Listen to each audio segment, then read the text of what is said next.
Hello everyone, I'm Hans and today I bring you this set of books called Percy Jackson and the Olympians.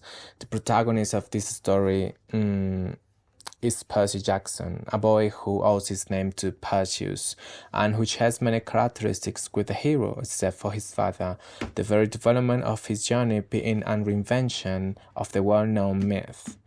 In Percy Jackson and the Gods of Olympus, the memory of Perseus and the exploits of Percy coexist, and even if Perseus had beheaded Medusa, Percy cuts off her head. Even if the Minotaur was defeated by Theseus, here he is defeated by Percy, and even if Camp Half-Blood has been inhabited for centuries, nobody has bothered to give its statues a coat of paint. But none of that matters because Riordan doesn't want to be coherent. What he wants is to show us a good time as he did when he created these stories for his son, using Greek mythology as a base to develop a present-day adventure full of references with a new group of heroes and heroines, which serves as a good way to it. So let me show now the 5 books of this saga at the moment. The first one is The Lightning Thief. Next, The Sea of Monsters. Then The Titan's Curse. We continue with The Battle of the Labyrinth. And finally, The Last Olympian. Keep in mind that there is another book for the same saga released last year and called The Chalice of the Gods. And there will be a 7th book that will be published this year called Wrath of the Triple Goddess, but I'll only talk about the 5 first books today. There will be another video about the last 2 books. Well, it all begins with the story of Percy Jackson arriving at Camp Half-Blood and defeating the Minotaur after discovering that his friend Grover was a satyr and Chiron, his teacher, was a centaur. At the time Percy was only 12 years old, had lost his mother and did not know his father. Little did he know that all the gods had their eyes on him because of the promise his father had broken and the prophecy that when he turned 16, the future of Olympus could be in jeopardy, as never before. In the years that followed, Percy overcame various challenges in much the same way as Hercules did in his time, but Percy would not have made it without the help of his friends, in particular Grover and Annabeth, and this is what sets him apart from other heroes. Percy is not arrogant or conceited. He does not fight for glory, but because he has no other choice, he does not play alone, but as a team.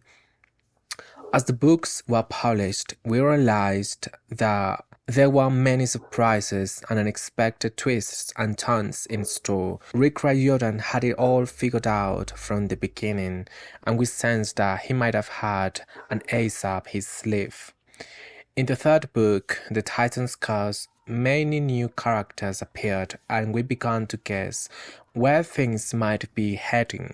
The last hero of Olympus has allowed us to enjoy a denouement that rises to the occasion, where the battle scenes follow one after the other almost without a break, and where all the pieces come together little by little.